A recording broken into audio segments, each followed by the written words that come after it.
अत्याचार नहीं कर सकता, मुझे पूर्ण विश्वास है। इधर भगीरथ जी ने घोर तपस्या किया शंकर भगवान की। शंकर भगवान प्रकट होकर कहते हैं, भगीरथ वरदान मांगो, क्या चाहिए तुम्हें। जब इस प्रकार से वरदान मांगने को कहा तो इन्होंने कहा कि आप अपने सिर पर गंगा जी को धारण कर लीजिए। और भगवान ब्रह्मा ने अपने कमंडलों से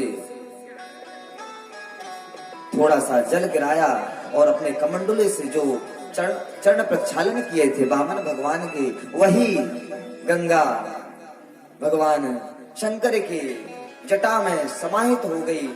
और भगवान शंकर ने पूर्ण गंगा को अपने जटा में समाहित करने के पश्चात धीरे से एक जटा को खोल दिए और बड़ी ही निर्मल धारा गंगा जी की बहती जा रही है।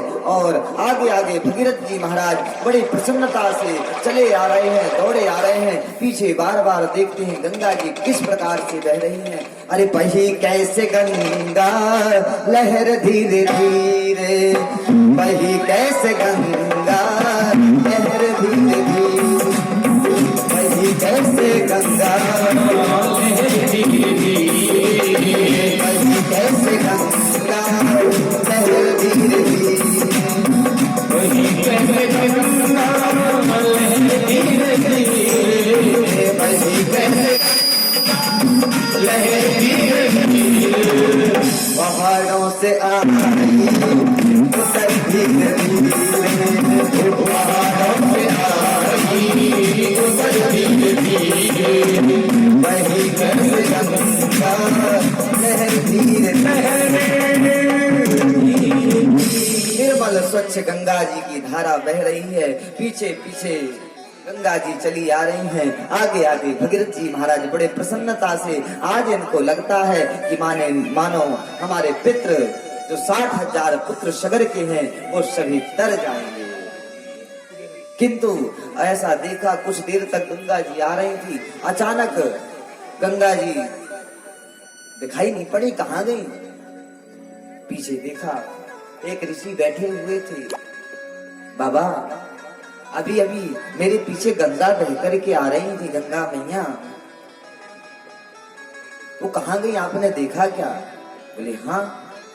बोले मैं तपस्या कर रहा था, मेरी कुटिया को बहा रही थी, मुझे क्रोध आ गया, समुच गंगा को मैंने पी गया।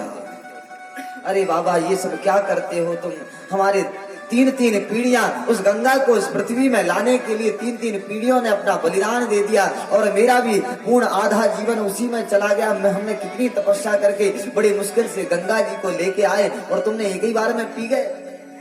अरे महाराज बड़ी स्तुति की, वंदन किया कि आप कैसे भी गंगा जी को बाहर निकालो। उसी समय उन्होंने, उन ऋषि ने अपने जंघाओं का भेदन किया, गंगा जी को अपने जंघा से प्रकट कर दिया, इसलिए उन ऋषि का नाम जहानु ऋषि पड़ा।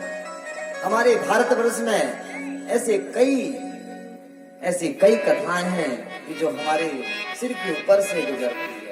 हरि अनंत हरि कथा अनंता, ऐसे परम ऋषि हमारे भारत में होके चुके हैं। ये विज्ञान का आश्चर्य कोई बड़ा आश्चर्य नहीं कि समुच सृष्टि जो कि गंगा जी की जटा में समाई हुई है, उन गंगा जी को जहानु ऋषि ने पी गए और जब प्रार्थना किया तो वही गए पुनः। अब तो पुनः प्रसन्न होकर के महाराज भगीरथ जी आगे आगे चल रहे हैं और गंगा जी पीछे पीछे जा रही हैं। अब गंगा जी ने विचार किया कि भक्त ने बड़ी मुश्किल से मुझे लाया है, तो जैसे ही सप्त ऋषियों की जगह को देखी तो वहीं पर शांत होकर गंगा जी बहने लगी। बोले वहां तो एक ही ऋषि था, यहाँ साथ है, पता ना जाने मेरे साथ में क्या करेंगे। इस प्रकार से जैसे ही गंगा जी का स्पर्श उन भस्मी विभूत पुत्रों पर पड़ा, उसी समय समुच जितने भी 60,000 इनके पुत्र थे सभी का मंगलमय स्वर्गवास हुआ। और इस प्रकार से भगीरथ जी ने गंगा जी को प्रकट किया। वही गंगा आज भी हमारे नित्य पापों को धुला करती है, हमारे पापों को आज भी साफ कर दिया करती है। ऐसा प्रतापी सूर्यवंश जिसने जिसने साक्षात गंगा मैया को प्रकट किया। ऐसे प्रतापी सूर्यवंश में आगे चल कर के महाराज खटवांग हुए, जिन्होंने केवल 2 घड़ी में अपने जीवन का कल्याण कर लिया था। खटवांग के दीर्घ बाहु हुए, दीर्घ बाहु के अज हुए और अज के दशरथ हुए। दशरथ जी महाराज बड़ा ही सुंदर, क्योंकि आपको एक बात बताएं, सूर्य वंश तो बहुत विस्तार से है, भागवत में केवल 2-4 अध्यायों में, और राम कथा तो केवल 2 अध्यायों में कहा गया है। और हमको राम जन्म भी कराना है, कल जैसे नहीं होना चाहिए। कल ये हुआ, बोले 11 बजे हमने देखे कि भाई हमको तो प्रहलाद चरित कराना है, उसी समय छलांगना मारना पड़े, पहले से भाई गाड़ी को सही सही चलाना पड़ेगा। अभी भी